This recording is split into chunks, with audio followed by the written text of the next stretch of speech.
আজকে যে রাস্তাটা আমরা বর্তমানে আছি এটা হলো ফরদহলা 8 নম্বর ওয়ার্ড এবং লাঠিপাড়া ফরদহলা এবং দত্তপাড়া নগাঁও এদিকে অনেক মানুষ চলাচল করে এবং গাড়িও চলাচল করে। রাস্তাটা অনেক অবহেলিত যে ফেক কাদা ছিল ওইখানে আমাদের 262 ফুট জায়গা যে কয়েকদিন আগে এটা চলিং হয়েছে আর এখন বর্তমানে 262 ফুট জায়গা যে জায়গাটা রয়েছে ওই জায়গাটা এমন ফেক কাদা ছিল কিন্তু আমরা মানুষ চলতে কষ্ট হয় বা গাড়ি ঘোড়া চলতে কষ্ট হয় আজকে একটা রুগী লিয়ে যাইতে গেলেও অনেক কষ্ট হয় ওইখান থেকে রুগীরে ধরে ফলাত কিরা এই জায়গার মাঝে আনতে হয় গাড়ি এই জায়গাটা আইনিয়ার রুগী লিয়ে যেতে হয়। আজকে আমরা এই এলাকাবাসী গ্রামবাসী আজকে আমরা ডক্টর এমদাদুল সবুজ যে তাই উনি হলো একজন চেয়ারম্যান প্রার্থী উনার দ্বারা গেছি উনা যাওয়ার পরে যে আমরা এখানে দেখেন উনি নিজে নিজে গাইডের টেকাই দেয়া বর্তমানে 12,000 টাকা 2 গাড়ি ওই যে আদলা খালি আদলা এখন এখানে 4-5 জন কামলা কাম করতেছে তাই এটাও বলছেন যে 4-5 জন কামলা টেকা দিবা আর যদি আরো যদি মাল লাগে আদলা লাগে এটাও দিবা। আসসালামু আলাইকুম।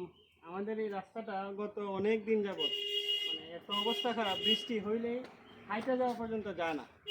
এখন মাঝখানে কেউ কেউ কিছু রাবিশ দিছুন, কেউ কেউ কিছু গোটলা দিছুন, দিলেও কোনো কাজ হয় না। এখন দিলে ভালোভাবে এমনভাবে আদলা দিতে হয় যাতে যে গর্তগুলো আছে গর্তগুলো ভরে। আমরা সবুজ ভাই আজকে বললাম যে দিলে ভালোভাবে দিতে হইব। উনি বলছেন যে 2 গাড়ি 3 গাড়ি 4 গাড়ি যত ইচ্ছা তোমরা এস্টিমেট করো কতটুকু লাগে। আমরা চিন্তা করলাম আগে 2 গাড়ি এনে দেখি, মোটামুটি আমরা 2 গাড়ি রাবিশে আজকে 2 গাড়ি আদলা আজকে আমরা কাজ হয়েছে।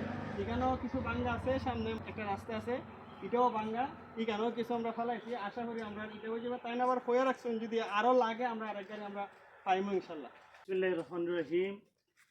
দেশ এবং প্রবাস থেকে যারা আছেন সকলকে আন্তরিক ধন্যবাদ এবং হিন্দু ভাইদের প্রতি আমার আদাব। আসলে আমি এলাকার সন্তান, আমি এলাকা গ্রামের সন্তান, যে কারণে সবচেয়ে বড় কষ্ট লাগে যে এই রাস্তাগুলো আসলে বিগত দিনও আমার করার ইচ্ছা ছিল, কিন্তু মেইন হলো সব রাস্তাগুলা স্বাধীনতার পর থেকে অদ্যাবধি পর্যন্ত কেউ আমাদের এই দক্ষিণাঞ্চলের এই সাইডগুলা কেউ নজর দেয় নাই। কারণ একা আমি করতে হয়, আমি তো একা শুধু দক্ষিণ দিকে নজর দেই নাই। বিগত দিনগুলাতে আপনারা জানেন প্রায় 60টি পিচ রাস্তা আমি করেছি আমার এমপি মহোদয়ের মাধ্যমে, আর অনেক অজস্র আমি ডবল সোলিং সিঙ্গেল সোলিং অনেক করেছি। যেমন এই সামনে যে রাস্তাটা যেটা দেখেন এখান থেকে এই যে আনোয়ারের মদিনা মাদ্রাসা হইতে একবারে ফিশারি পর্যন্ত সুবান ভাই, এটা হইলো প্রায় 29,50,000 টাকা। এটা ডবল সোলিং, এটা সেই সময় ত্রাণযোগ্যপূর্ণ মন্ত্রণালয় থেকে সেটা আমি করে দিয়েছি। শুধু তাই নয়, এই সামনে এখান থেকে আনোয়ারের মধ্যে মদিনা মাদ্রাসা হয়ে একবারে ওই যে সামনে ওইটাও আমি করে দিয়েছি। কেন আমি আমার যতটুকু আমি যদি চেয়ারম্যান নাও হই এরপরও আমি আপনাদের কাজে কাজ করেছি। আমি এখন আমার ভাই বাচ্চারা যারা পূর্ব লাকিপাড়া থেকে ধরে এই পর্যন্ত স্বাস্থ্যগঞ্জে যাতায়াত প্রায় বন্ধই। এখানে সবসময় টমটম সিএনজি এবং রুগীরা যে এখান থেকে যাওয়ার মতো কোনো সুব্যবস্থা নাই।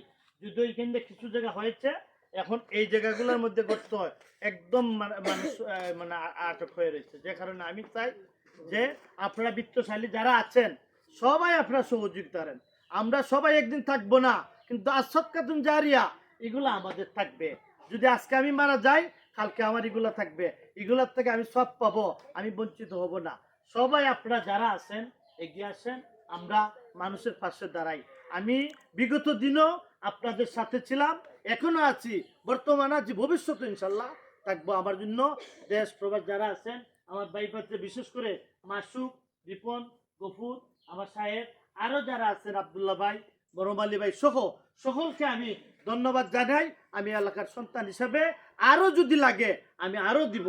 যেখানে আপনাদের দরকার সেখানে আমাকে বলবেন।